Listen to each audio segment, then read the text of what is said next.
Oke, assalamualaikum warahmatullahi wabarakatuh. Jumpa lagi bersama saya. Pada video kali ini saya ingin menyampaikan sebuah materi ataupun penjelasan tentang lawan dari entrepreneur ya. Jadi sebetulnya entrepreneur itu adalah seseorang yang memulai suatu usaha di mana dia bertindak sebagai business owner dalam menjalankan kegiatan bisnisnya gitu ya. Jadi dia tanggung jawab full terhadap operasionalnya, marketingnya, kemudian mengambil resiko untuk itu. Tapi kemudian ada kok lawan dari entrepreneur. Apa itu? Itu adalah intrapreneur gitu.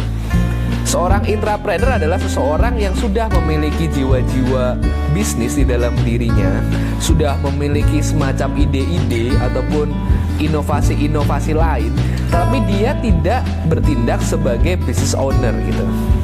Maksud saya begini, pernah nggak sih ketika kalian memiliki perusahaan ataupun kalian sudah bekerja di suatu institusi ataupun perusahaan, kemudian di bidang marketing ataupun di bidang produksi, kemudian kalian memiliki ide untuk meningkatkan penjualan produk perusahaan di mana tempat Anda bekerja, ataupun memiliki ide-ide bagaimana memarketkan ataupun memasarkan produk tersebut dengan ide-ide yang inovatif yang nantinya membuat penjualan dari perusahaan tersebut naik gitu. Nah, kalian kan sudah punya ide-ide, tetapi kalian bukan sebagai business owner karena kalian masih dibayar sebagai seorang karyawan gitu ataupun employee gitu kan. Nah, jiwa-jiwa seperti ini sebetulnya udah jiwa-jiwa bagus ya. Artinya bibit-bibit untuk ke kuadran menjadi seorang entrepreneur itu memang sudah ada. Tinggal bagaimana kalian mengambil sebuah resiko gitu untuk mendapatkan kesempatan yang lebih baik gitu. Tentu ini menjadi perhitungan tersendiri dan merupakan keputusan dilematik bagi karyawan-karyawan yang ingin berpindah kuadran gitu kan. Saya sudah menjelaskan tentang cash flow kuadran, bagaimana cara mengubah kuadran yang tadinya employee menjadi business owner gitu. Tetapi ada bagusnya juga untuk menjadi seorang intrapreneur gitu.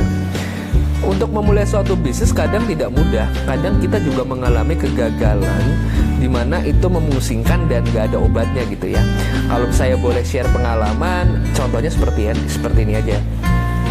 Misalnya nih kalian capek bekerja gitu, kalian benar-benar capek bekerja, tetapi kalian posisi sebagai employee, yang artinya setiap bulan gaji kalian aman tuh karena diberikan oleh perusahaan berdasarkan kewajiban-kewajiban yang sudah kalian tunaikan dan kalian mendapatkan hak berupa gaji ya ataupun salary.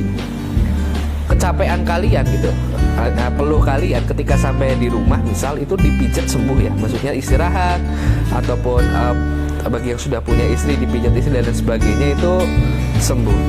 Dan bagaimana kalau business owner, kalian menjadi seorang business owner kemudian bisnis kalian jatuh runtuh, ada piutang yang tak terbayar dan lain sebagainya, maupun ditipu mitra bisnis, kemudian kalian punya hutang nih katakanlah 2 miliar apa 5 miliar gitu kan. Pusing ya, dan pusing itu gak ada obatnya. Mau kalian pijat kepala kalian, mau kalian mencoba untuk tidak memikirkan, itu tidak membuat kalian mendapatkan uang untuk menutup utang itu kan.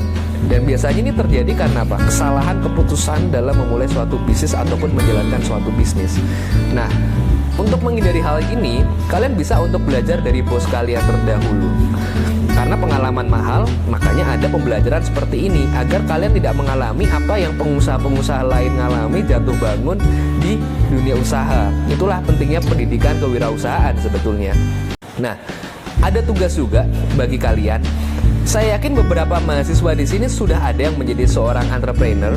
It's okay, good. Mau kalian bisnis kalian kecil, besar, bisnis is bisnis gitu, yang harus dikelola secara baik dan juga profesional gitu. Jadi tidak usah yang namanya semacam tensi ataupun gengsi kalau kalian memiliki bisnis walaupun itu masih kecil. It's good, saya apresiasi dengan sangat gitu. Nah, bagi kalian yang bekerja, mungkin ada mahasiswa malam Uniba yang bekerja di perusahaan, coba kalian milikilah jiwa intrapreneur dalam diri kalian gitu, dengan cara memajukan dulu perusahaan yang kalian tekuni sekarang. Baru ketika bekalnya cukup, kemudian kalian mendapatkan permodalan, baru setelah itu kalian memulai suatu bisnis gitu ya. Untuk mendapatkan modal mungkin akan saya share di video berikutnya bagaimana kita meyakinkan investor ataupun di pihak perbankan maupun orang-orang lain yang ingin menanamkan modal ataupun uangnya kepada kita untuk kita menjalankan bisnis gitu, karena bisnis juga membutuhkan modal ya. Itu akan saya jelaskan.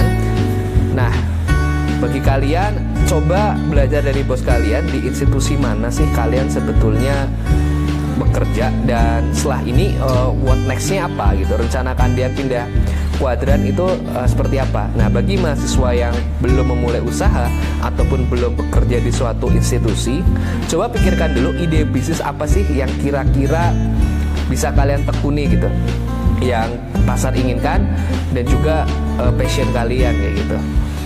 Mungkin itu aja, karena nanti tugas untuk UTS juga saya sampaikan dari sekarang.